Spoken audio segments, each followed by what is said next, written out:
पर्यंत सापडतं हे नवरात्र. अहो आपण साजरं करतोय असं नाही, अनादी परंपरेपासून अगदी सत्ययुगापासून, त्रेतायुगापासून, द्वापारयुगापासून कलियुगापर्यंत आपण सगळे साजरे करतो. कुठं साजरं केलं? सगळ्यात पहिले एक पुराणातली घटना. विषय आला म्हणून नाही तर मग लगे वळला असतो. देवी भागवतामध्ये हा विषय आलेला आहे. नवरात्र साजरी करत असताना सगळ्यात पहिले नवरात्र कोणी केली तर सगळ्यात पहिले दक्ष प्रजापतीने नवरात्र साजरी केली. एकदा काय झालं, भगवान महादेव, विष्णू आणि महेश, आपलं ब्रह्मदेव, ब्रह्मा, विष्णू आणि महेश हे तिन्ही देव आपल्या परिवारासह आले. परिवारासह तुम्हाला पटकन लक्षात येईल. पारुबाई, लखुबाई, सरुबाई. पार्वतीबाई अर्थात श्री पार्वती, श्री सरस्वती आणि श्री लक्ष्मी अर्थात या तिन्ही देवी सोबत आले होते कशाला? एक दैत्य मारा. एवढे तिघ जण एकत्र आले, ती दैत्य मेला पटकन. असंच हसल्या त्या. कोण? त्या तिघी. ते म्हणले कौतुक झालं यांचं. तिन्ही एकत्रित आले आणि आले तर काय आला मारायला? दैत्य. त्या हसल्या. हसल्याबरोबर ब्रह्मा, विष्णू आणि महेश, महाराज मोठाले माणसं, सहन नाही होत त्यांना. हसायचं जरी असलं तरी मागं तोंड करून हसावं लागत. नाविलाज झाला, त्या हसल्या. यांना तिघाला राग आला. ते म्हणजे तुम्हाला घराच्या बाहेर काढून देईल. म्हणजे आताच असं नाही, कलेक्ट काढून देईल म्हणजे. ते म्हणले पहा विचार करून. पहा विचार करून म्हणल्याबरोबर लगेच ब्रह्मा, विष्णू, महेश यांनी तिघांनी सांगितलं तुमची काय वाट पाहतो का? जा निघून. पहा बर का. जा म्हटल्याबरोबर त्या तीनही ज्यावेळेस त्यांच्यापासून निघून गेल्या, हे खाली बसले ना. ब्रह्मदेव, विष्णू आणि महेश जे जगाचे चालक आहे ते तिघ जण मांडी घालून खाली बसले. ती एकमेकाला म्हणते माझ्या तावसनच नाही उभा राहायचं. गेंगू झाल्यावर नाही का कमरातून खाली गळत माणूस. म्हणजे मला तर उभा राहता आहे ना. ब्रह्मदेव म्हणले माझ्याजवळ 4 डोके म्हणून मला असा प्रश्न पडलाय की आपण चूक केली.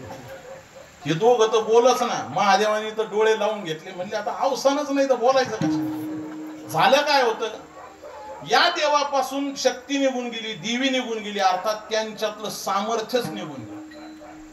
मग ब्रह्मदेवाने प्रार्थना केली, मनामध्ये स्मरण केलं, आपला मानसपुत्र दक्षाला बोलवलं.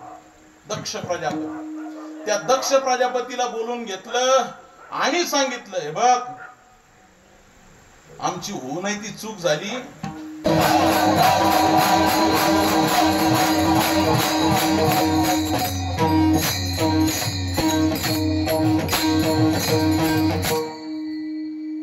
चौक भरियला आसनी, चौक भरियला आसनी, पाचारिले कुळस्वामिनी, वैकुंठ वासिनी, ये धावुनी झडकरी, रंगा येईव विठाई, सावळी डोळसे, तुझे श्रीमुख साजिरे, ते मी केधवा देखीन, रजतम धुपारती, पंच प्राणांची आरती, अवघे सारोनी आयती, ये धावती झडकरी, मन मारुनी मेंढा मुठी, आशा मनसा तृष्णा सुटी, भक्तिभाव नैवेद्य ताटी, भरून केला हाकारा, डाका अणुहात गजरे, येवोनी अंगासी संचरे, आपुला घेऊनी पुरस्कार, आरोग्य करी तुकयासी, रंगा येवो विठाई, सावळी ये डोळसे, तुझे श्रीमुख साजिरे, ते मी केधवा देखीन, पांडुरंगा करू प्रथम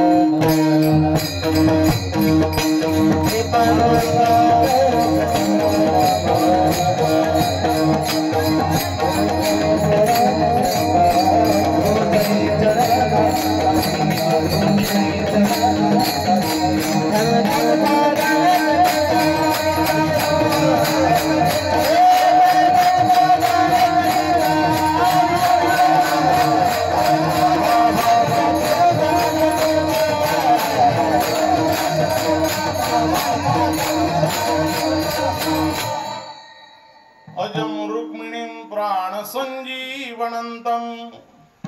परं धाम कैवल्यमेकं तुरीयं प्रसन्नाननं प्रपन्नार्तिहं देवदेवं परब्रह्मलिंगं भजे पांडुरंगं। अधिष्ठान जेथे प्रतिष्ठान देखा तिथे जन्मला श्री गुणातीत एका। जयाचे निनामे तुटे जन्म व्यथा नमस्कार माझा सद्गुरु श्री एकनाथा। ओम ब्रह्मानंदं परमसुखदं केवलं ज्ञानमूर्तिं द्वंद्वातीतं गगनसदृशं तत्त्वमस्यादिलक्ष्यम् एकं नित्यं विमलमचलं सर्वधी साक्षीभूतं भावातीतं त्रिगुणरहितं सद्गुरुं तन्नमामि। चौक भरियला आसनी पाचारिले कुलस्वामिनी वैकुंठवासिनी येई धावनी झडकरी रंगा येई वो विठाई अखिल गुणनिधान। सच्चिदानंद घन करुणावरुणालय भक्तवत्सल भगवान श्री पांडुरंगाच्या चरणी साष्टांग प्रणिपात करून स्थानाधिष्ठित आईसाहेबांच्या चरणी विनम्र भावी अभिवादन करून प्रस्तुत कीर्तन रूपी सेवेकरता घेतलेला अभंग श्रीमंत श्री जगद्गुरु तुकोबारायांचा 5 चरणाचा आणि महाराज या अभंगामधून आज आईची विनवणी करतात। विठ्ठल विठ्ठल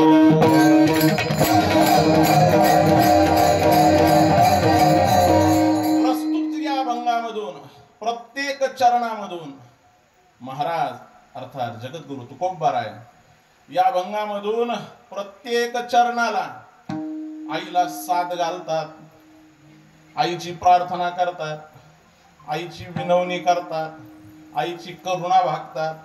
नाही नाही आईला प्रार्थना करतात, आई ये विठ्ठल विठ्ठल।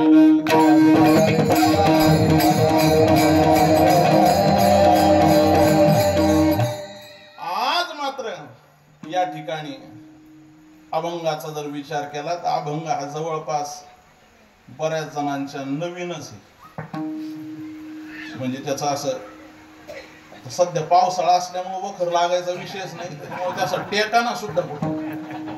पण काही हरकत नाही, टाळकरी मंडळी जुनी आहेत, वारीच्या परंपरेतले आहेत, म्हणून असे धाडस करावं लागते अभंग। म्हणजे अभंगाचा शब्दच माहित नाही म्हणल्यानंतर मग असं वाटतं का नेमकं धरणाच्या काठावर आणून टाकलं का? काठावरच आहे ना आपण। विठ्ठल विठ्ठल अभंग जरा मोठाच आहे, 5 चरणाचा आहे, पुन्हा चौतुकी आहे। एवढा मोठाला अभंग कीर्तनाला नाही घ्यायला पाहिजे, पण करावं काय? त्याचे पारायण करावं वाटत नाही, ते कीर्तनाला घ्यावं वाटत नाही, मग नेमकं करायचं काय त्या अभंगाचं? ते अभंग घेतलेच पाहिजे कीर्तन। आणि कोणी घ्यावेत? आता कीर्तनकार जर लहान असला तर त्यांनी लहान अभंग घ्यावा, कीर्तनकार जर मोठा आणला तर कमीत कमी त्यांनी त्याच्या हिशोबाने अभंग घ्यावं का नाही? त्याने अभंग कोणता घ्यावं? घालीन लोटांगण वंदींचा विठ्ठल विठ्ठल।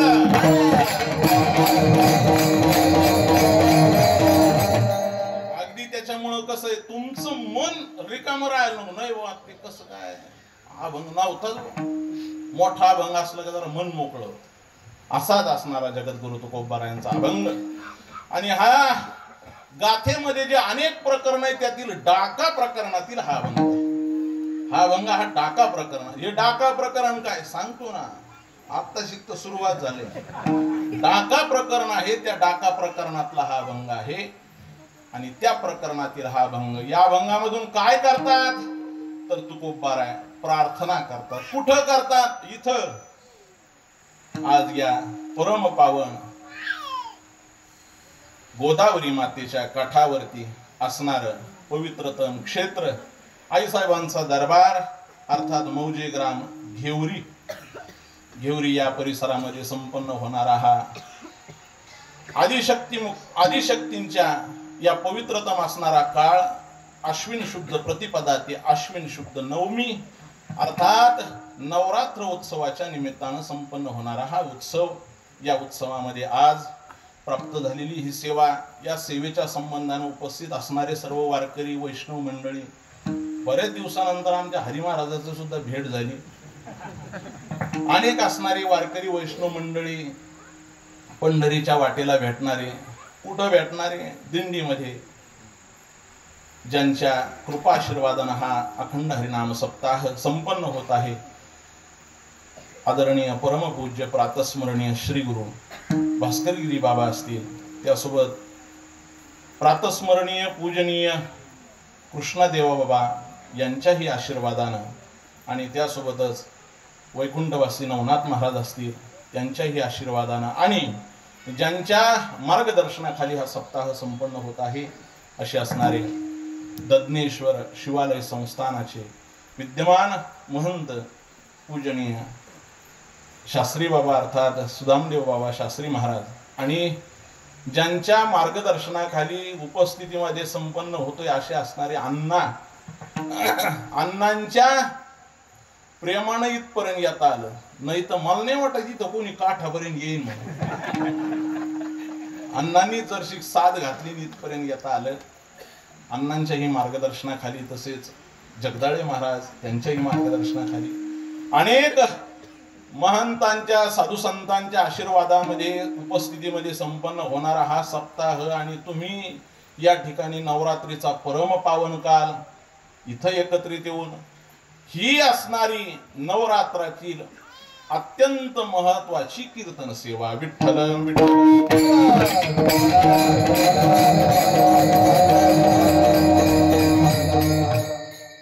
या नवरात्रीच्या काळामध्ये वेगळं काही करावं नाही. कीर्तन हेच एक सगळ्यात श्रेष्ठ असणारं साधन आहे आणि याच श्रेष्ठ असणाऱ्या साधनामध्ये आपण आज प्राप्त झालेलो आहोत. प्राप्त असणाऱ्या या कीर्तन सेवेकरता घेतलेला अभंग जगद्गुरु तुकोबारायांचा. अर्थात महाराष्ट्राच्या या मातीमध्ये असा कोणी व्यक्तीच नाही की त्याला तुकोबारायांचा परिचय द्यावा लागेल. जवळपास आपल्या असणाऱ्या या जुन्या पिढीमध्ये वारकरी मंडळीमध्ये कोणालाही परिचय द्यावा लागत नाही.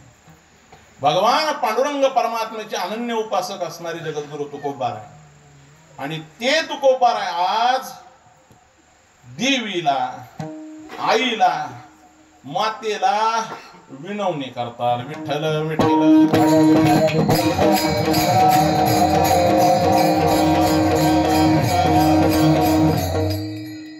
पुन्हा एकदा सांगतो काय जगद्गुरु तुकोबाराय आज विश्वमाता, आदिजननी, आदिशक्ती देवीची विनवणी करतात, प्रार्थना करतात. कोण करतो हो?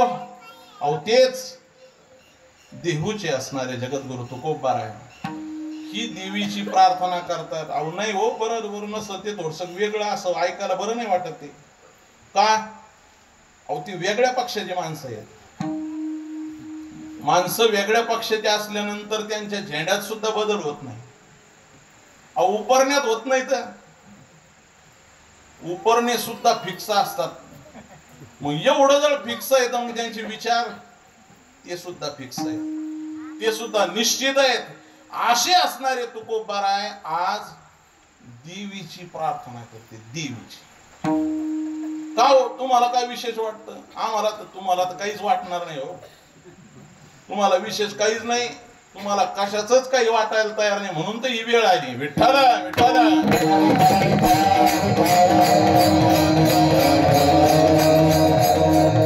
तुम्हीच पाहायला तयार नाही नेमकं तुकोबारायांनी काय सांगितलंय काय नाही. कोणीतरी आहे का असा की वो हा भंग पाठवलाय खरा, पण हा भंग तुकाराम महाराजाचा आहे का? कधीतरी आपण गाथा उघडून पाहावा. नाही हा तर नाहीये, व्हॉट्सअपवर तर फिरतोय. तुम्हाला काही वाटायला तयार नाही, मग कोणी काही तुकाराम महाराजांच्या नावाखाली काही दाखवायला तयार झालं. तुकोबाराय ही देवीची प्रार्थना करतात का? का म्हणजे काय अडचण काय तुम्हाला? अडचण आम्हाला नाही. प्रश्न उपस्थित झालाय, देवीची प्रार्थना का करतात? कारण कधीच भगवान पांडुरंग परमात्म्याशिवाय ज्यांनी दुसऱ्याचा विचारच केला नाही. नाही कौतुक नाही, नावही नाही. नाही हो एवढ्या वेळेस घ्या अजिबात नाही. हानिकाची स्तुती आम्हा ब्रह्महत्या एका बाजूला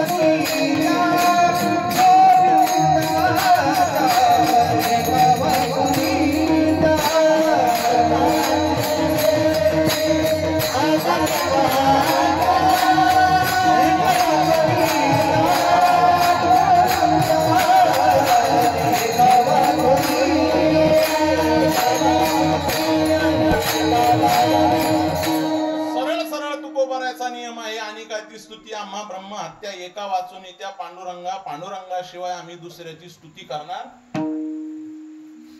मग असं जर पांडुरंगाचं नाव घेतलं मग आज तर बरं देवीवर सुटून पडले तुम्ही. नाही नाही, तुम्हाला दुसऱ्यानी कोणी पांडुरंगाशिवाय दुसऱ्याचं भजन जरी केलं तरी तुम्ही म्हणतात वायाला गेला तो, नाश झाला त्याचा, वाटोळ होणार आहे त्याचं. तुकोबारायांना विचारलं महाराज कुठं म्हणतात? तुकोबाराय म्हणतात बहुत गेली वाया न भजता पंढरी राया. पंढरी राया न भजता बहुत वाया गेली, म्हणजे पांडुरंगाच्याच नादीला लागा असं स्पष्ट मत तुमचं असताना मग तुम्ही आज असं का केलं? असा बदल का केला? काय कारण आहे त्याचं? असं जर कारणाचा विचार करायला गेलं तर सध्याच्या काळात लाडकी बहीण योजना चालू आहे. मग तुमचा काही फायदा घ्यायचा प्रयत्न नेमकं काय वाटतं तुम्हाला?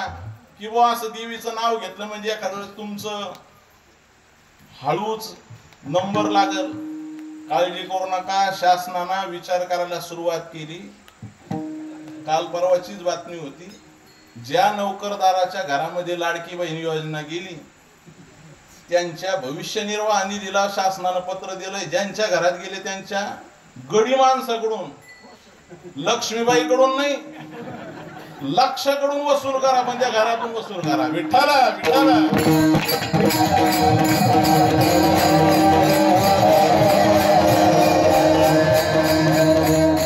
आता नावाचंच फॉल्ट सांगायचं झालं तर सांगू का?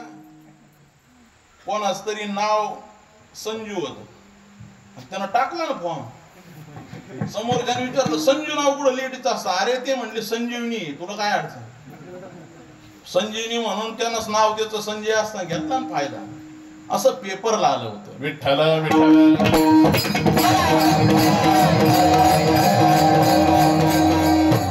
असो, आम्हाला ते नाही पाहायचं.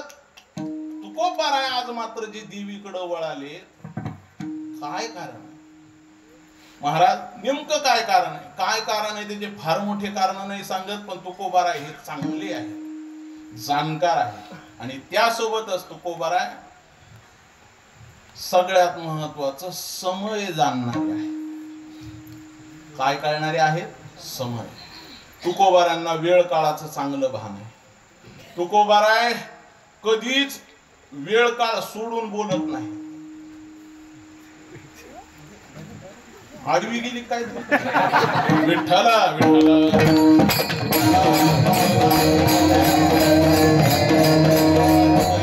असं म्हणतात की आडवं गेल्यावर वेळेवर होणारे काम वेळेवर होत नाही, म्हणून आपला वेळेचा विषय चालला. तुकोबाराय मात्र आज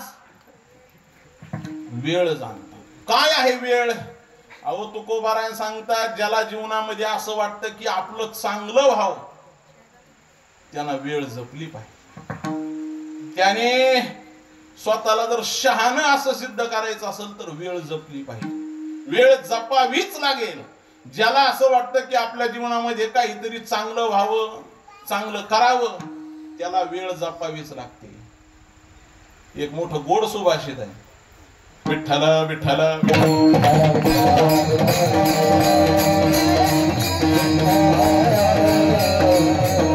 क्षणश्च कनश्चैव विद्यामर्थम साधयेत. क्षणत्यागे कुतो विद्या, कणत्यागे कुतो धनम. क्षणश्च कनश्चैव, क्षणाने आणि कणाने धन आणि कण जमवावं. क्षण आणि कण याचा एका सुभाषितकाराने अगदी तुल्य करत असताना, त्याची योजना करत असताना विचार केला आहे. क्षणत्यागे कुतो विद्या. क्षणाचा त्याग केला तर त्याला विद्या कशी मिळणार, आणि कणाचा त्याग केला तर त्याला धन कसं भेटणार. म्हणून क्षणाचा विचार केला पाहिजे. तुकोबाराय हे समय समजणारे होते. तुकोबाराय सातत्यानं म्हणतात, समय न कळे वेडगळ बुद्धी, समय न कळे काय उपयोगी वेळ, किंवा बरे सावधान राम समय राखो, राहावे समय राखो.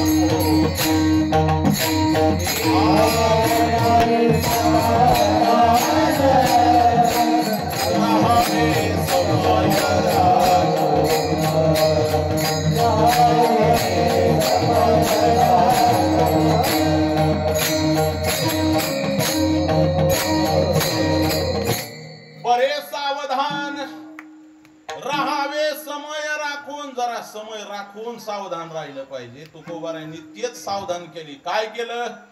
देवीचं वर्णन का करतात याचं उत्तर शोधत असताना तुकोबाराय म्हणतात, मी समय समजला.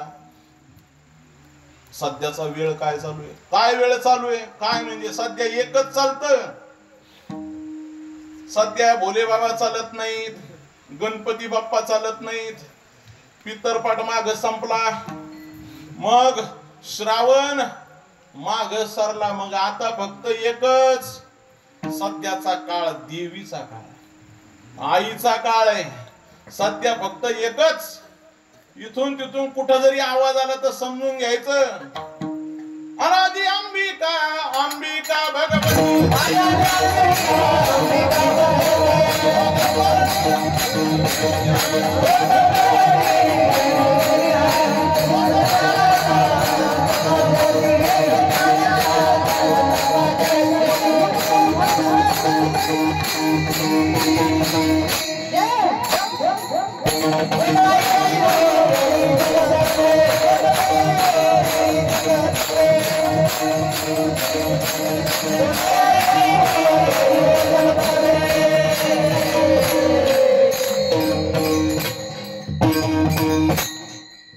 गोंधळा येई भो जगदंबे. सध्या कुठं जरी काही गोंधळ चालू झाला की समजून घ्यायचं काय, आईचा गोंधळ. आई आई सध्या फक्त एकाच देवीचा विचार चालू आहे. आश्विन शुद्ध प्रतिपदा ते आश्विन शुद्ध नवमी अर्थात विजयादशमी पर्यंत हा जो पर्व काळ आहे, तर या पर्व काळामध्ये फक्त नवरात्र. मग ती नवरात्र कोणी कशी करेल, कोणी कशी करेल, कोणी कशी करेल. अहो हे नवरात्र पर्व काळ इतकं काही गोड आहे, इतकं काही सुंदर आहे, इतका काही देवीचा विचार केला आहे की सगळ्या संत मंडळींनी देवीचं महात्म्य गायलं, देवीचं कौतुक करायला लागले. आता समजा प्रापंचिक माणसं ठीक आहे, बहुत देवी विचार करावा लागतो. घरच्या देवी पै बाहेरच्या देवीचा आराधना करावीच लागते, ठीक आहे, पण संन्यासाला काय गरज आहे? विश्वमाऊली ज्ञानोबाराय, ज्ञानोबारायांनी जरी सुरुवात केली तरी ज्ञानोबाराय सुद्धा म्हणतात, रंगा येई वो ये रंगा येई वो. आई रंगाला ये, रंगवायला नाही, रंगा ये विठ्ठला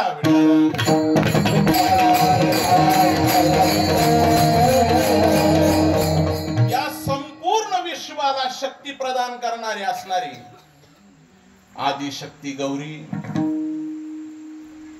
महागौरी, महासरस्वती आणि महालक्ष्मी यांचा जर विचार करायचा झाला तर तुम्ही ज्या पवित्रतम क्षेत्रात आहे असं असणार श्रीनिवासे या ठिकाणी ज्ञानोबारायांनी ज्या ज्ञानेश्वरी ग्रंथाची रचना केली, त्या ज्ञानेश्वरी ग्रंथात सुद्धा माऊली ज्ञानोबारायांनी सगळ्यात पहिले देवीला जवळ ओढलं, पूजा करूनच मग ग्रंथाला सुरुवात. ग्रंथाचा प्रारंभ केल्याबरोबर आता अभिनव वाग्विलासिनी जे चातुर्यार्थ कला कामिनी ते श्री शारदा विश्वमोहिनी नमिली मिया. सरस्वती मातेला नमन केलं की पुढं लगेच काहीच विषय नव्हता. ज्ञानोबारांनी जो प्रबंध आणला तिथं लक्षात येतं, तेथ हारुमणी निजे देवी जैसे का स्वरूप तुझे तैसे नित्य नूतन देखिजे गीता तत्व. काहीच कारण नव्हतं. तरी सुद्धा भगवान महादेव आणि पार्वतीचा काय संवाद झाला, तिथं गीतेचं काय वर्णन झालं, तो ओढून आणला. का आणला? देवीची प्रार्थना. अर्थात हा पर्व काळालाच करतात असं नाही, एरवी कधी जरी तुम्हाला सापडलं तरी सुद्धा देवीकडे माणसाचं मन आकृष्ट होतं, आईची पूजा करावी वाटते. का वाटते सांगतो. विठ्ठल विठ्ठल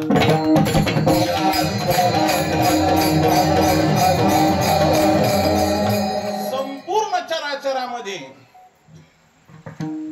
जो पुरुष असेल, स्त्री असेल, कोणी असेल, विशेषत्वानं पुरुष म्हणून ज्यांना वाटतं त्यांच्या ठिकाणी, त्या पुरुषाच्या ठिकाणी असणाऱ्या शक्तीचा निवास हा देवीचा आहे.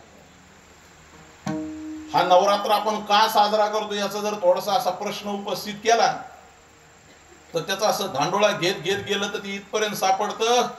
हे नवरात्र अहो आपण साजरं करतोय असं नाही, अनादी परंपरेपासून, अगदी सत्ययुगापासून, त्रेतायुगापासून, द्वापारयुगापासून कलियुगापर्यंत आपण सगळे साजरे करतो. कुठं साजरं केलं? सगळ्यात पहिले एक पुराणातली गाणी. विषय आला म्हणून नाही तर मग लगे वळला असतो. देवी भागवतामध्ये हा विषय आलेला आहे. नवरात्र साजरी करत असताना सगळ्यात पहिले नवरात्र कोणी केली तर सगळ्यात पहिले दक्ष प्रजापतीने नवरात्र साजरी केली. एकदा काय झालं, भगवान महादेव, विष्णू आणि महेश, आपलं ब्रह्मदेव, ब्रह्मा, विष्णू आणि महेश हे तिन्ही देव आपल्या परिवारासह आले. परिवारासह तुम्हाला पटकन लक्षात येईल. पारुबाई, लखुबाई, सरुबाई. पार्वतीबाई अर्थात श्री पार्वती, श्री सरस्वती आणि श्री लक्ष्मी अर्थात या तिन्ही देवी सोबत आले होते कशाला? एक दैत्य मारा. एवढे तिघ जण एकत्र आले, ते दैत्य मेला पटकन. असंच हसल्या त्या. कोण? त्या तिघी. ते म्हणले कौतुक झालं यांचं. तिन्ही एकत्रित आले आणि आले तर काय आला मारायला? दैत्य. त्या हसल्या. हसल्याबरोबर ब्रह्मा, विष्णू आणि महेश महाराज मोठाले माणसं, सहन नाही होत त्यांना. हसायचं जरी असलं तरी मागं तोंड करून हसावं लागत. नाविलाज झाला, त्या हसल्या. यांना तिघाला राग आला. ते म्हणजे तुम्हाला घराच्या बाहेर काढून देईल. म्हणजे आताच असं नाही, कलेक्ट काढून देईल म्हणजे. ते म्हणले पहा विचार करून. पहा विचार करून म्हणल्याबरोबर लगेच ब्रह्मा, विष्णू, महेश यांनी तिघांनी सांगितलं तुमची काय वाट पाहतो ग, जा निघून. पहा बर का. जा म्हटल्याबरोबर त्या तीनही ज्यावेळेस त्यांच्यापासून निघून गेल्या, हे खाली बसले ना. ब्रह्मदेव, विष्णू आणि महेश जे जगाचे चालक आहे ते तिघ जण मांडी घालून खाली बसले. ती एकमेकाला म्हणते माझ्या तावसनच नाही उभा राहायचं. डेंगू झाल्यावर नाही का कमरातून खाली गळत माणूस. म्हणजे मला तर उभा राहता आहे ना. ब्रह्मदेव म्हणले माझ्याजवळ 4 डोके म्हणून मला असा प्रश्न पडलाय की आपण चूक केली. हे दोघं तर बोलच ना. महादेवानी तर डोळे लावून घेतले. म्हणजे आता अवसानच नाही तर बोलायचं कसं? झालं काय होतं, या देवापासून शक्ती निघून गेली, देवी निघून गेली, अर्थात त्यांच्यातलं सामर्थ्यच निघून गेलं. मग ब्रह्मदेवाने प्रार्थना केली, मनामध्ये स्मरण केलं, आपला मानसपुत्र दक्षाला बोलवलं. दक्ष प्रजापती. त्या दक्ष प्रजापतीला बोलून घेतलं आणि सांगितलं हे बघ आमची होऊ नये ती चूक झाली. तुमच्या माईला आम्ही दिलं काढून, सगळ्या माता मावल्यांना काढून दिलं आणि त्याचा परिणाम आमच्यात सामर्थ्य राहिलं नाही. तू तप कर, व्रत कर आणि या तिन्हींना परत आणायची योजना कर. मग या दक्ष प्रजापतीने सृष्टीवरती सगळ्यात पहिलं नवरात्रीचं व्रत केलं. नवरात्रीचं व्रत केलं. आता हे व्रत कसं आहे ती सांगतो एकदा, त्याचा मोठा गोषवार आहे. त्या नवरात्रीचं व्रत केलं आणि त्या व्रत करून त्याने तपाद्वारा प्रसन्न करून घेतलं आणि सगळ्यात पहिले त्याच्या घरी सती मातेचा अवतार झाला.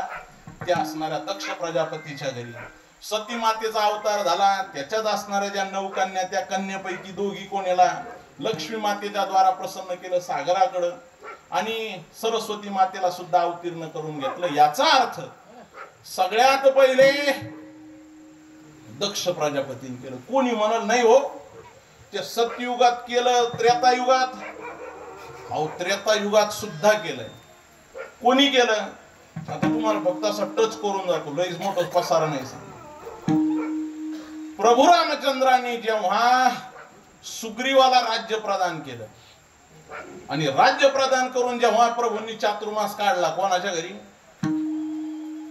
त्या सुग्रीव राहायचा त्या डोंगरावरती ऋष्यमुख पर्वतावरती प्रभू रामचंद्रांनी जेव्हा चातुर्मास केला, त्याच्यामध्ये अश्विन महिना आला आणि तिथं प्रभू रामचंद्रांनी सुंदर नवरात्रीचं व्रत केलं. का केलं? दशानन असणाऱ्या रावणावरती विजय मिळवण्याकरता. अर्थात सत्ययुगात केलं, त्रेतायुगात केलं, कोणी म्हणून आता द्वापार युगात. द्वापार युगामध्ये सुद्धा वर्णन सांगितलेलं आहे. वसुदेवांनी नारदाचा संवाद झाला. एकदा कृष्ण रुसून नाही गेला, शोधाला गेला. काय शोधाला गेला? ते स्यमंतक मण्याच्या शोधाला. त्या स्यमंतक मण्याच्या शोधाला गेल्यानंतर लक्ष देतात सगळे. नाही तर बऱ्याच वेळा काय होतं, रेडिओ खरखर करतो, कोणाची रेंज पुढे जाते, मी आपलं सांगत राहील. समजा तिकडं बाहेरचे हा समजताय ना. वसुदेवाच्या घरून एकदा कृष्ण परमात्मा निघून गेले. कशाला? शोधायला. अर्थात द्वारकेमध्ये असताना त्या स्यमंतक मण्याच्या शोधाला गेले. यायच ना तेव्हा ते म्हणले, नारदा अरे कृष्ण कसे येतील? नारदांनी सांगितलं व्रत करा, व्रत. देवाचा बाप आहे. ते म्हणले देवाचा बाप असू का कोणी असू, व्रत करावं लागेल. काय व्रत करावं लागेल? म्हटले नवरात्रीचं व्रत करा. नवरात्रीचं व्रत करा, तेव्हा तुम्हाला त्या नवरात्रीचं फल म्हणून परमात्मा प्राप्त होईल. विठ्ठल विठ्ठल.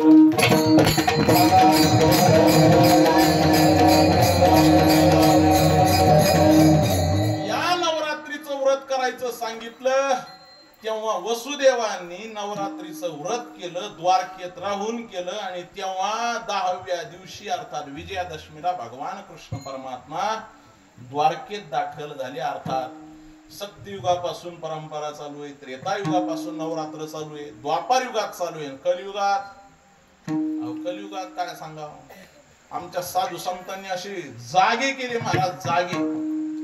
अरे नवरात्र आली रे, आता या नवरात्रीला काय करा,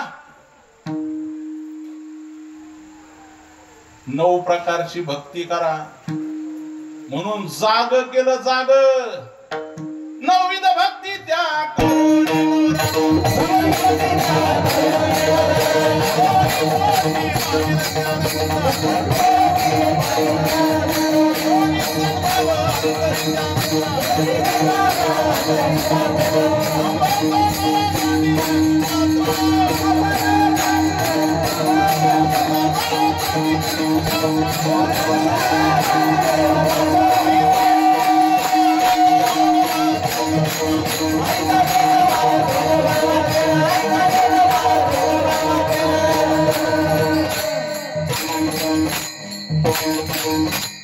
आईचा जोगवा मागेन कसा, 9विध भक्तीच्या करुणी नवरात्र. या साधू संतांनी आपणाला जी नवरात्र प्रदान केली ती 9विध भक्तीची नवरात्र प्रदान केली. कशी आहे व नवरात्र? आता नवरात्रीचं सुद्धा महात्म्य व्रत सांगितलेलं आहे, ते बरच विस्तृत आहे, पण फक्त टप्प्याखाली सांगतो. नवरात्रीचे 4 प्रकार: एक उपवास, पूजन, भजन आणि दान. विठ्ठल विठ्ठल.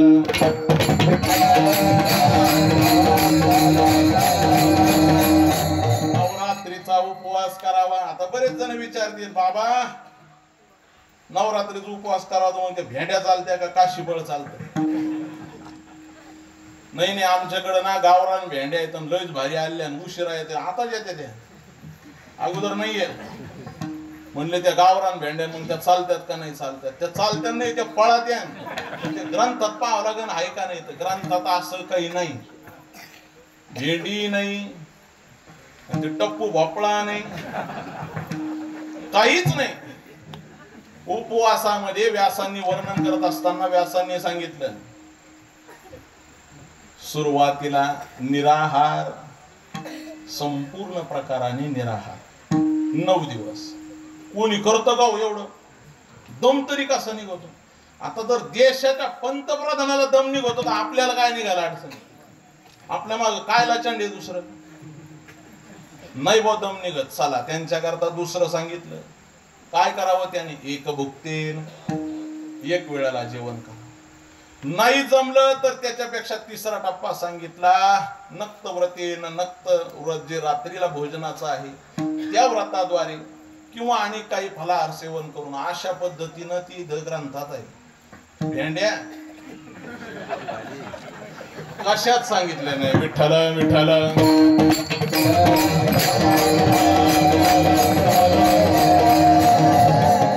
हा उपवास करत असताना सगळ्यात पहिला एक भ्रम सगळ्यांचा काढून टाकतो. कोणता? नाही म्हणले महिला मंडळीचा उपवास आहे. अजिबात नाही. मी तुम्हाला उदाहरण दिले. गडी माणसाचे का कोणाचे? त्याच्यात रामभाऊ आले, वसुदेवराव आले, सगळेच आलेत ना. आता तुम्हाला याच्यापेक्षा वेगळं सांगायचं का? हा उपवास माता मावल्याचा नाही नुसता, तर हा उपवास सगळ्या सृष्टींनी करावा. सगळ्या सृष्टींनी ज्यांनी ज्यांनी हा उपवास केला त्यांना त्यांना फल प्रदान. जर तुम्हाला देशाचं पंतप्रधान व्हायचं असेल तर त्या नवरात्रात काय करायचं मी सांगतो. म्हणले मग तुम्ही काय नाही करत? आम्हाला नाही व्हायचं. विठ्ठल विठ्ठल.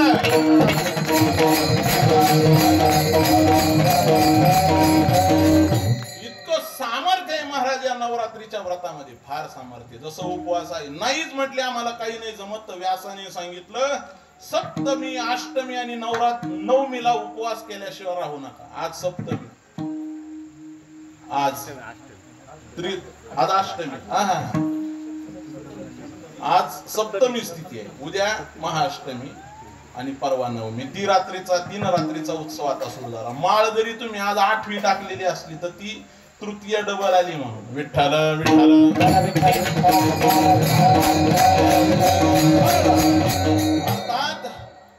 आता हा विषय एकदा मोकळाच करून टाक. उपवास करावाच लागेल. नाही म्हटले आम्हाला दम निघत नाही. दम येण्याकरता सुद्धा हाच उपवास करावा लागेल. तुमच्या ठिकाणी जे सात्विक धैर्य आहे ते सात्विक धैर्य यायचं असेल तर हाच उपवास करावा लागतो. तुम्हाला वर्षभर दुसरे ताकद भेटावी, रिकाम्या पेटात सुद्धा अंतःकरणामध्ये जर ताकद यावी असं वाटत असेल तर हाच उपवास करावा लागतो. म्हणून सप्तमी, अष्टमी याच काळामध्ये आश्विन शुद्ध प्रतिपदा ते आश्विन शुद्ध नवमी पर्यंत आज तर काही जेवढ्या देवी अवतरित झाल्या ते या काळात. आता विषय आलाय भारतीय पंचांग परंपरेमध्ये 5 नवरात्र आहेत. 2 गुप्त आहेत, 3 प्रकट. कोणकोणते आहेत लक्ष देऊन ऐका. चैत्र शुद्ध प्रतिपदा ते चैत्र शुद्ध नवमी 1 नवरात्र. दुसरं नवरात्र माघ शुद्ध प्रतिपदा, माफ करा, आषाढ शुद्ध प्रतिपदा ते आषाढ शुद्ध नवमी. बरेचसे आषाढातले आखाडातली देवीचे उपवास राहते. का राहते? आषाढ शुद्ध प्रतिपदा ते आषाढ शुद्ध नवमी. ती एक नवरात्र आहे. तिसरी नवरात्र आश्विन शुद्ध प्रतिपदा ती आश्विन शुद्ध नवमी. त्याच्यानंतर चौथी ती आहे कार्तिक महिन्यामध्ये. त्याला गोपाष्टमी म्हणतात. ज्यावेळी भगवान परमात्म्याने सगळ्यात पहिले काठीण घोंगडी हातात घेतली ती गोपाष्टमीची तिथी. ती नवरात्र कार्तिक शुद्ध प्रतिपदा ती म्हणजे दिवाळीचा पाडवा ते दिवाळीची नवमी. असे असणारे 4 आणि 5वा जो आहे ते फाल्गुनात माघ महिन्यामध्ये येते. माघ शुद्ध प्रतिपदा ती नवमी. अर्थात 5 प्रकारच्या नवरात्र आहे. त्यातील ही महत्वाची नवरात्र अश्विन शुद्ध प्रतिपदा आणि नवमी. उपवास झाला. 2 नंबरला आहे पूजन. पूजन केलंच पाहिजे. देवीला शृंगार आवडतो. भगवान महादेवाला जलप्रिय आहे. विष्णूला तुळशी प्रिय आहे. आणि देवीला फुलं, शृंगार, जेवढा देवीचं पूजन करावं तेवढं देवीला आवडतं. म्हणून देवीचं पूजन करावं.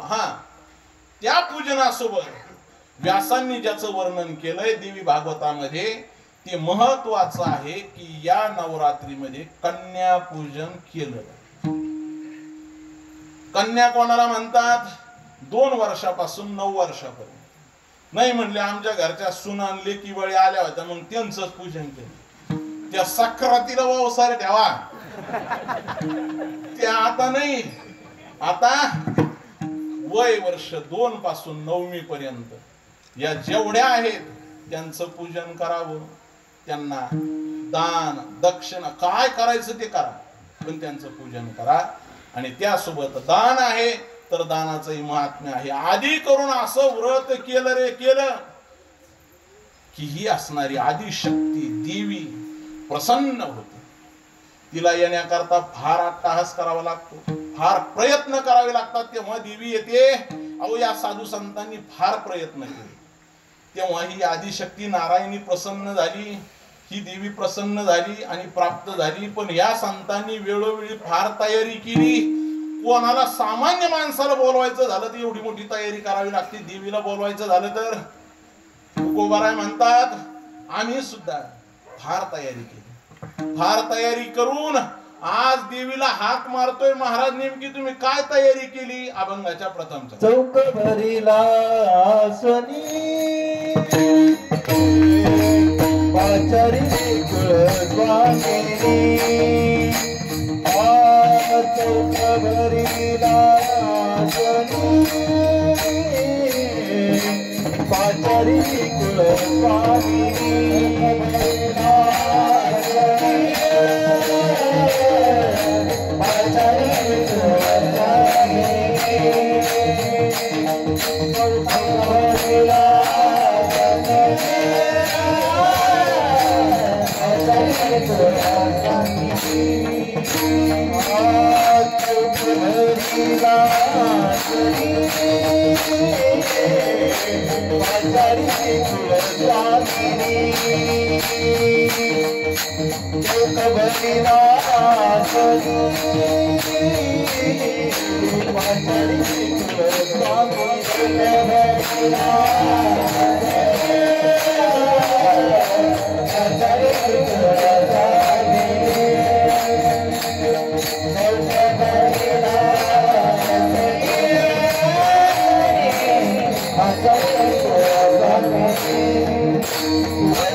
आई ये धावणी झडकरी. पण तुम्ही तयारी काय केली? सामान्य एखाद्या व्यक्तीला बोलवायचं झालं तरी सुद्धा तयारी करावी लागते. महाराज तुम्ही जगताची असणारी आदिशक्ती नारायणी अर्थात देवी मातेला बोलवताय, तर या देवीला येण्याकरता तुम्ही तयारी काय केली? तुकोबाराय म्हणतात मी तयारी करून आहे. अगदी जवळ आले मग मी तयारीला लागलो, मग सगळं पाहायला लागलो असं नाही. सगळ्यात पहिले चौक भरियला आसनी. मी चौक आसनी आसनी चौक भरियला. मी चौक भरला. आता हे चौक भरला काही जणांना हा शब्दाचा अर्थ तवाच लागेल बरं. काही जणांना माहिती ते चौक्या भरणं काय प्रकारे, काही चांगले जाणकार आहेत त्याच्यातले. विठ्ठल विठ्ठल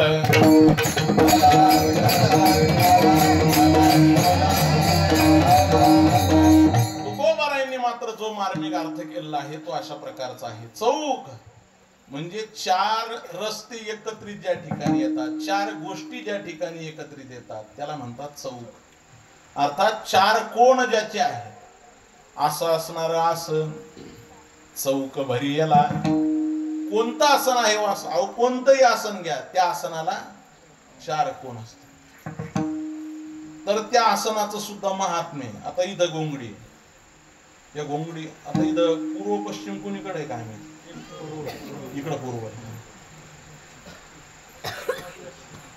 उत्तर, बरोबर.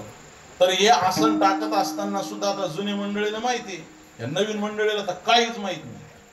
या घोंगड्या टाकल्यानंतर त्याच्या दशा कुणीकडे करायचं याचं सुद्धा महात्म्य.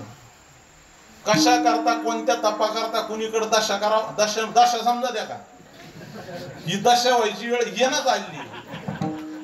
या घोंगडीला जे झिरमळ्या राहत्या त्या झिरमळ्याला दशा म्हणते. तर ती दशा जिकडच्या ज्याला जे साधन करायचंय त्या साधना करता तिकडच्या पद्धतीनं ते करावं लागतं. पूर्व उत्तर बाजूला त्या दशा करतात, पश्चिम बाजूलाही करतात, पण दक्षिण बाजूला नाही. काऊन नाही करत, करायचं असलं काही वेगळं करावं लागत त्या. तर त्या आसनाचं महात्म्य. तसंच तुकोबाराय सांगतात, देवी मातेला बोलावण्याकरता, आदिशक्तीला बोलावण्याकरता मी चौक चार कोण सिद्ध करून त्या आसनावरती बोललो. कोणतं आहे हो ते आसन ज्याला चार कोण आहेत? ते आहे माझं अंतःकरण, माझं मन. ज्याला मन म्हणतात, ज्याला अंतःकरण म्हणतात, त्याला चार कोण आहे. कोणकोणते? मन, बुद्धी, चित्त आणि अहंकार. या आसनावरती देवीला बोलवावं लागतं. नाही हो म्हटले, आम्ही बाहेर फारच सिंहासन तयार केलं, त्या सिंहासनावरती जर राहत असती तर चांगल्या चांगल्या सिंहासनावाल्याकडं, चांगल्या चांगल्या आसनावाल्याकडे देवी राहिली असती. पण तसं नाही. देवतेला बोलवायचं असेल, देवाला बोलवायचं असेल तर हेच आसन लागतं. या आसनावरतीच तो देवता येते, दुसऱ्या आसनावरती येत नाही. कोणतं आसन आहे ते? त्या ठिकाणी मन, बुद्धी, चित्त, अहंकार या चार कोणांनी युक्त असणारा चौक हेच आसन. या आसनावरती त्याला करता सगळ्यात महत्वाचं मन हे कोणात आणावं लागतं. कोणात म्हणजे असं जर निटोप्यात आणावं लागतं. निटोप्यात कशाने येतं? ते शुद्ध करावं लागतं.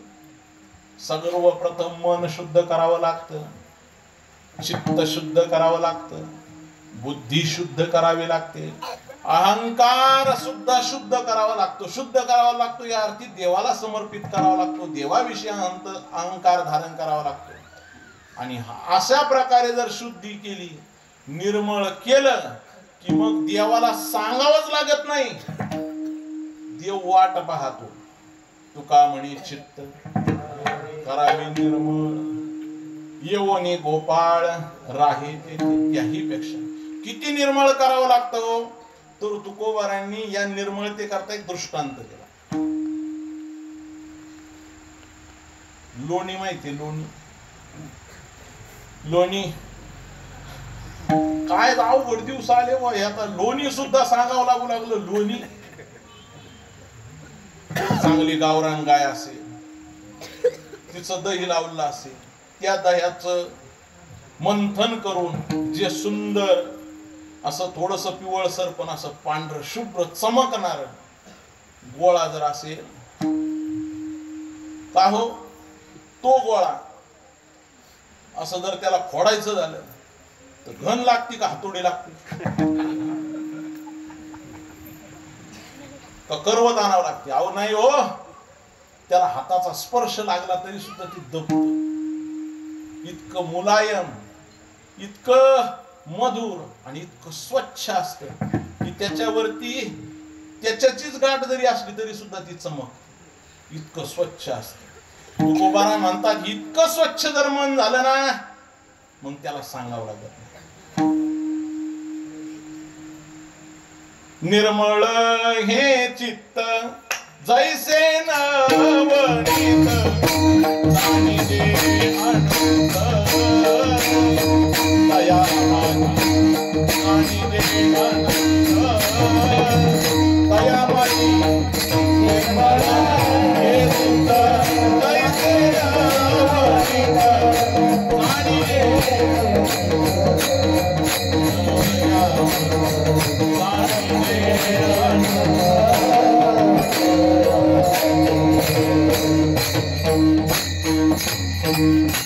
निर्मळ हे चित्त जैसे नवनीत, जसं नवनीत, नवनीत म्हणजे लोणी, आणि या नवनीताप्रमाणे जर चित्त झालं, हे मन झालं, हे बुद्धी झाली, अशी जर शुद्ध झाली, ज्याला कुठलाही विकाराचा स्पर्श नाही, कुठलाही द्वेषाचा स्पर्श नाही, कुठल्याही काम क्रोध लोभ आदी असणाऱ्या सर्व विकारापासून जे निर्मुक्त झालं, त्या रागद्वेष युक्त आहेस तू.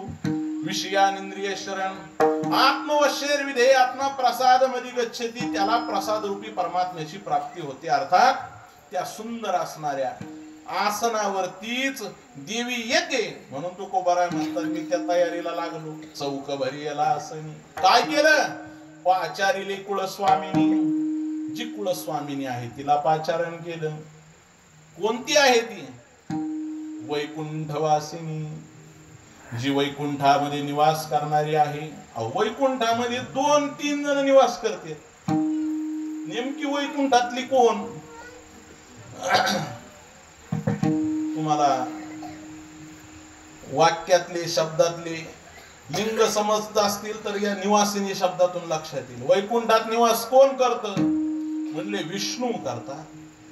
विष्णू परमात्म्याची लक्ष्मी तीही तिथं निवास करते. आणि शेष सुद्धा तिथं शेष तो शेष सुद्धा तिथंच निवास करतो. एवढे सगळे असताना वैकुंठात निवास करणाऱ्या कोणाला बोलावतात? तुकोबारा म्हणतात, मी देवीला बोलवलेला आहे. अर्थात शेषही नाही आणि विष्णूही नाही. कोण आहे ते? वैकुंठवासिनी. काय कर? ये धावोनी झडकरी, आई लवकर ये. आम्ही या ठिकाणी माहितीये का एवढा गोंधळ उभा केलाय, एवढं भजन उभं केलंय, आणि या ठिकाणी या रंगाला तू ये.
रंगाये आई, या रंगाला कोणता? जो आम्ही उभा केला कोणता केला हो तुम्ही? गोंधळ गोंधळ सुरुवातीला प्रमाण म्हणून गेले गोंधळा आई, गोंधळाला आई यायला पाहिजे की नाही? कोणत्या या गोंधळाला यायलाच पाहिजे ना. बरेच जण म्हणते महाराज आमचा दररोज गोंधळ चालू आहे. तुम्हाला काय सांगा, कोणता गोंधळ चालू आहे? दररोज चालू आहे. हे मी नाही म्हणत, तो कोबार आहे म्हणत. विषयी गोंधळ गाजत से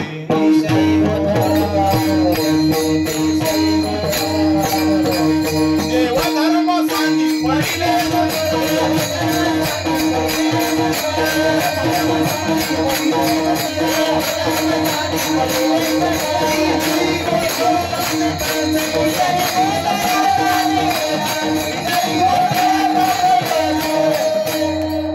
आमचं दररोज गोंधळ चालू आहे ना. हा वेगळा काय उभा केला तुम्ही? दररोज चालू आहे. नसला चालू तर तुमचं तुम्ही नका मान डोलला, मी समजून घेईन नुसतं. कारण बरेच जणांचे कोणी घरची आले असले तुम्ही माना डोलवल्यावर पाहिलं तर ते नसले ना आपत व्हायचं. मी तेवढं समजून घेईल. तुम्ही जरी नुसते डोळे जरी मिटले तरी मी समजून घेईल. हा हे गोंधळच प्रत्येकाजवळ प्रत्येकाच्या ठिकाणी गोंधळ चालू आहे. मग असं असताना या गोंधळात आणि त्या गोंधळात फरक आहे. फरक तो विषयातला गोंधळ आहे आणि हा निर्विषय गोंधळ. हा निर्विषय असणारा गोंधळ आहे. हा विकार रहित गोंधळ आहे. आणि या गोंधळालाच साधू संतांनी भजन, या भजनामध्ये या भजनाच्या रंगाला तू ये आमच्या असणाऱ्या जी काही थोडीफार भजनाच्या निमित्तानं जे काही थोडंफार प्रेम आहे त्या प्रेम रंगाला तू प्राप्त हो. रंगा येई वो विठाई. आई तू ये. कोण आहे ही?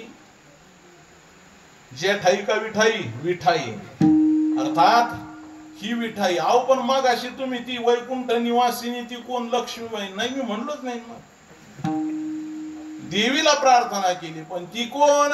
तर ती विठाई अर्थात भगवान पांडुरंग परमात्म्यालाच तुकोबारा कोणत्या नावाने हाक मारतात? माझे पंढरीचे आई,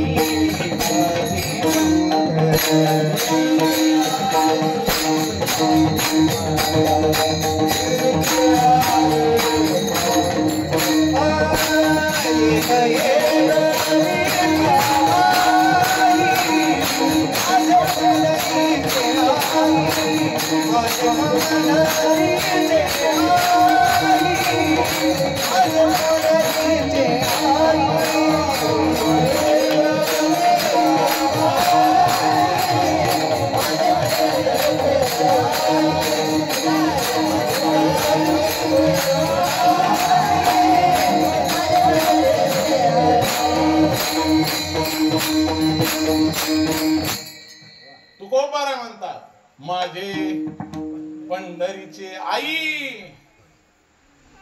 कोणाला म्हणतात? देवाला. असं गडी माणसाला आई म्हणल्याला बरं वाटतं का? समजा तुम्ही घरी गेले आणि घरच्या पोरांनी हाक मारली, आई कीर्तनाला गेली, तुम्हाला म्हणतो आयो तू कीर्तनाला गेली होती का? वाहत आणलं ऊसर टिपरू काढ बरं तू पहिले. वाहून आणलं ऊसात टिपरू काढ पहिले. पोरग पहिले आता घालून काढायला. जर आपल्याला नाही चालत तर मग हे नेमकं देवाला कसं? भगवान परमात्म्याला तुकोबारा म्हणतात आई. आई म्हणजे विठा आणि आई असे दोन शब्द एकत्र येऊन विठाई. विठाई विटेवर असणारी आई. विटेवर आई नाही, बाबा येतो. बाबा म्हणजे यशोदा मैया म्हणली एकदा हरी तू खोड्या नको करू माझे बाबा.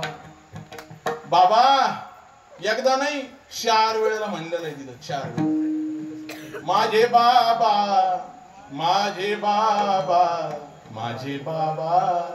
माझे बाबा माझे बाबा बाबा बाबा बाबा. किती वेळा झालं? 4 वेळा. विठ्ठल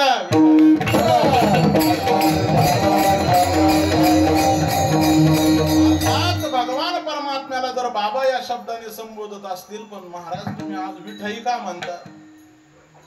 मग नेमकं तो आई आहे का बाबा आहे का पप्पा आहे का? आता ते सापडला म्हणल्यावर मग कस काय? जेवढे जेवढे छत्रपतींच्या नावाखाली स्वतःला कुकू टिकले लावून घेतात ना, त्यांना आपलं जाहीर आवाहन, त्यांनी एक तर घरामध्ये छत्रपतीचा फोटो लावायचा नाही तर नाव सांगायचं नाही. पण जर नाव सांगायचं असेल तर घरातल्या मुलांना शिकून टाकायचं, तुमच्या आईला आई म्हणायचं ना आम्हाला. इतका जर मराठीपणाचा जर तुमच्या ठिकाणी स्वाभिमान असेल तरच आपण छत्रपतीचे वारेदार. विठ्ठल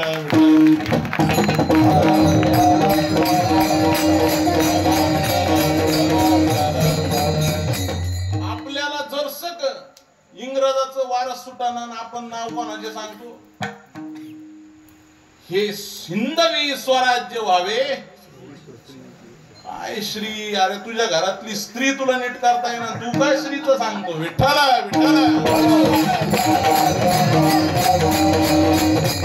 आपला विषय चालू आहे. तुकोबाराय देवाला आई का म्हणतात? अरे तो आई आहे.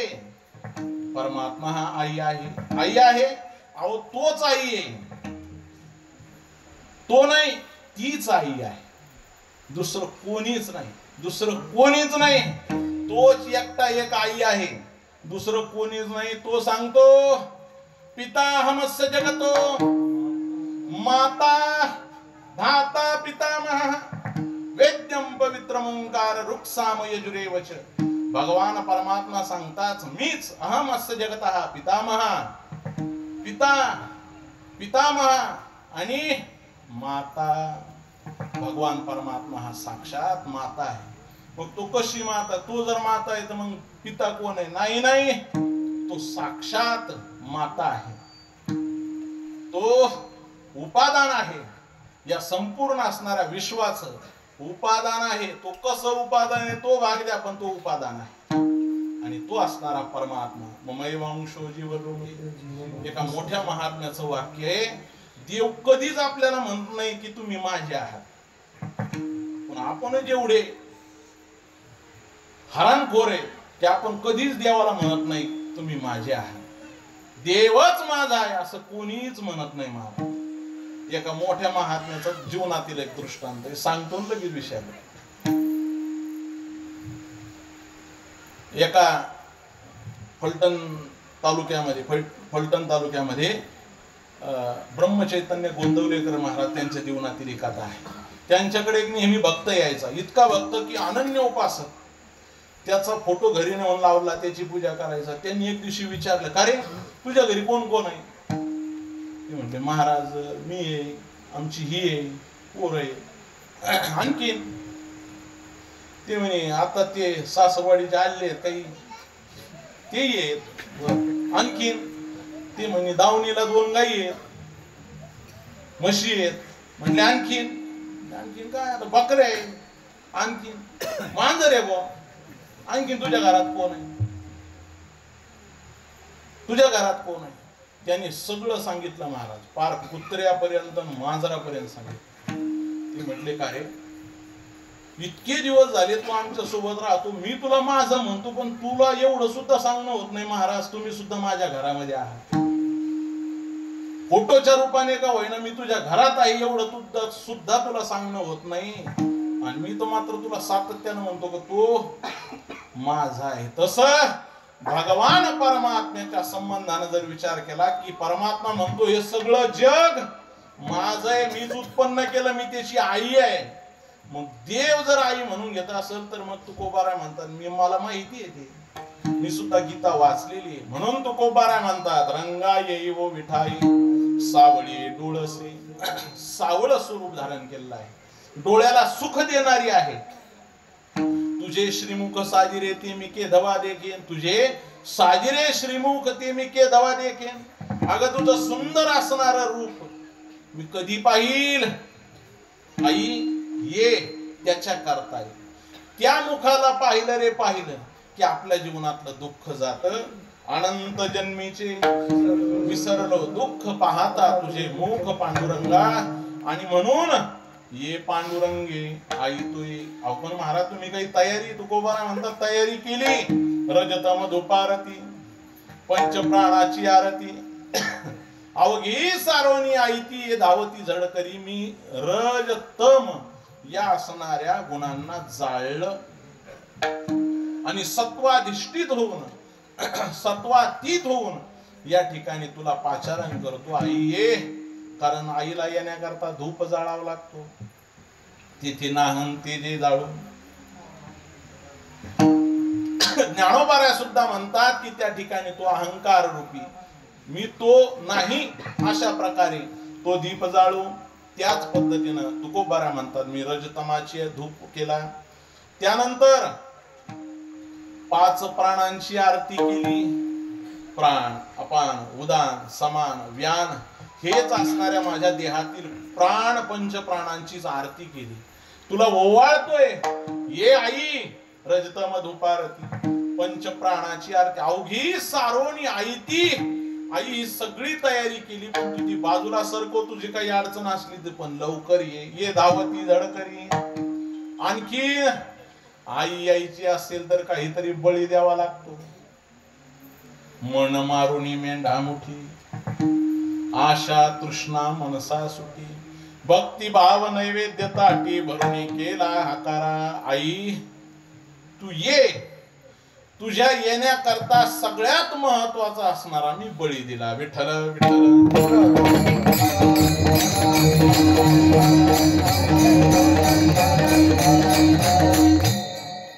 मी बळी दिला. कशाचा दिला. मन मारुनी मेंढा मुठी. तुकोबारा म्हणतात ते यज्ञाकरता बळी देत असताना जो बळी देतात तो असं सांगतात की तो एका घावात बाजूला व्हावा लागतो. म्हणजे तिथं असं नाही तोडू राहिलो तुकडा पडू राहिला आणि थांबा जर असं नाही. मग एकाच गावामध्ये बळी दिला जातो. तो बळी दिला जायचा. तुकोबारा म्हणताना मी याचा त्याचा बळी नाही आमच्या मनाचाच बळी दिला. कोणता. मन मारावा लोहाळ. तो फार केस असणार जसं बोकड किंवा मेंढा तो बळी करता वापरला जातात. तो प्रत्यक्षात वापरला जावा की न जावा याच्यापेक्षा अनेक विवाद आहे.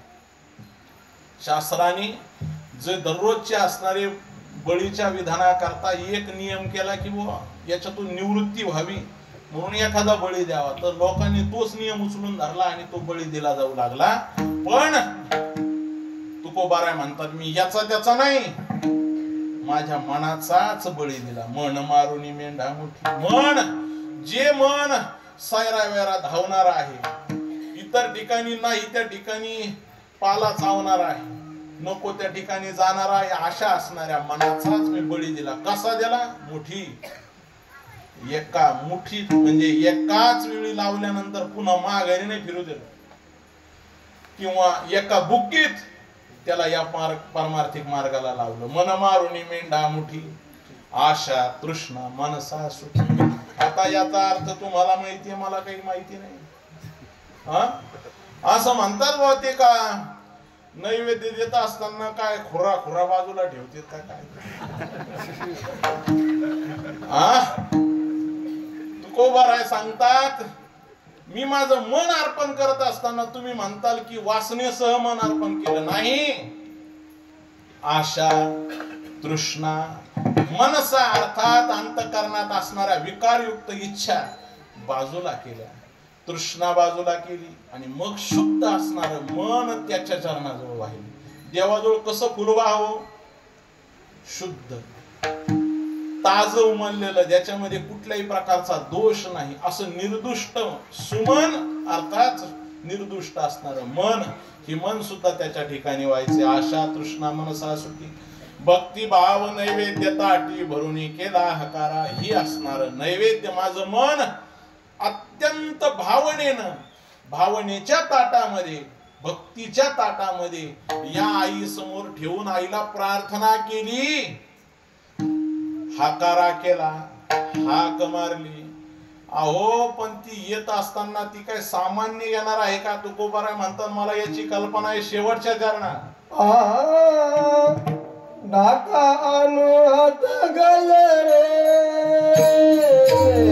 डाका अनुहत गले, डाका अनुगले रे, येऊन आकाशी सावरे.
तुकोबाराय प्रार्थना करत असताना शेवटच्या चरणामध्ये महाराज सांगतात, आई आई तू येत असताना अगोदर येण्यापूर्वी जो काही प्रकार होतो तो प्रकार तुकोबारायने या अभंगामध्ये दिला आणि याच्यावरूनच ओळखून घ्यायचं ती येत असताना कशी येत असणार. आई जेव्हा येते अर्थात भगवान पंढरीश पांडुरंग परमात्मा आई ही पंढरपूरची आई येण्यापूर्वी काय होतो तर योग्यांच्या किंवा योगी ध्यानी मुनी यांच्या अंतःकरणातील असणारी अवस्थेचं वर्णन करून तुकोबारा सांगतात. टाकाण हात गजरी येवोनी अंगासी संचरी. काही जण म्हणतात आई आली आई आली झुलायला लागली आई आली. अरे पण ती आई येण्याच्या अगोदर हा नियम आहे का? कोणता? डाका हात गजरे. काय आहे डाका डाका म्हणजे डंका, अर्थात मोठ्या नगाऱ्यावरती. शब्दकोशामध्ये डाका या शब्दाचा अर्थ देत असताना मोठ्या नगाऱ्यावरती जर आवाज येत असेल तर तो आवाज कसा येतो?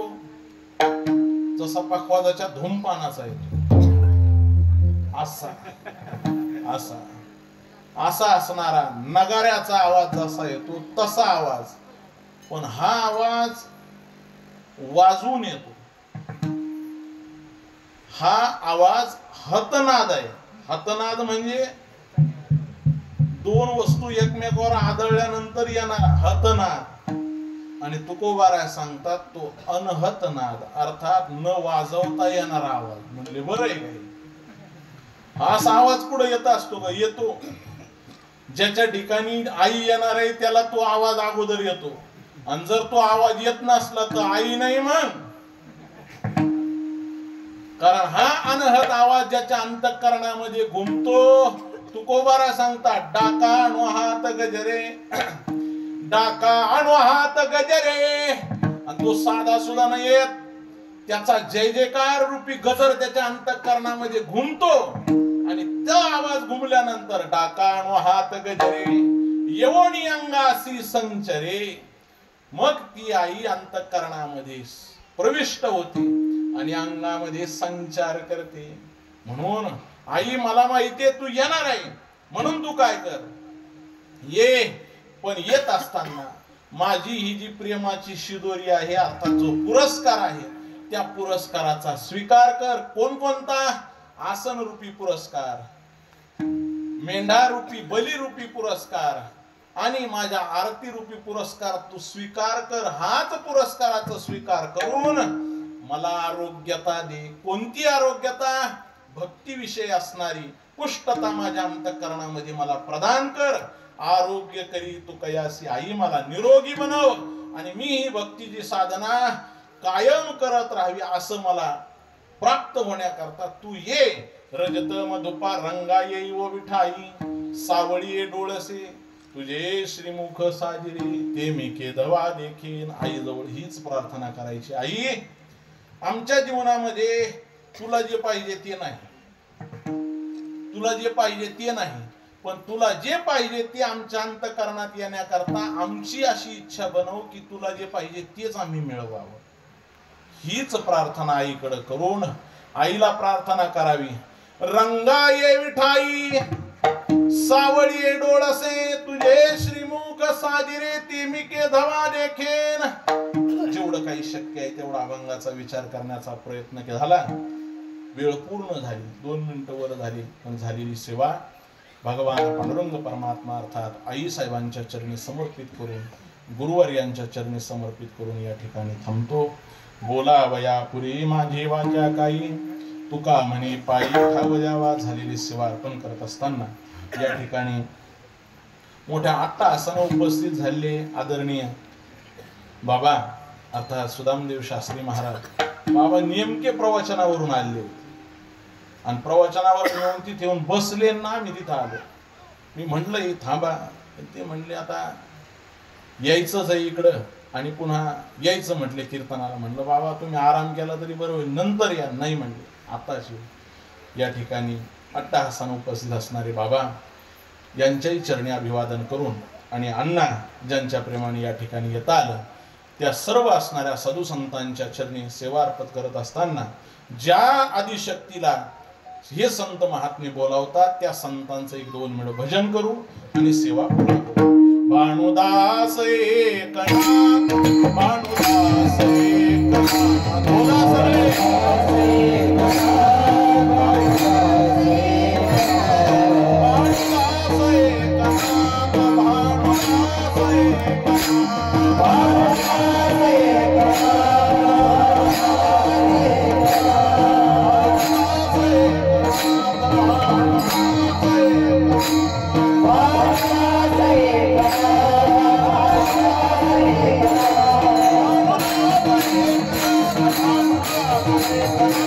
Thank you.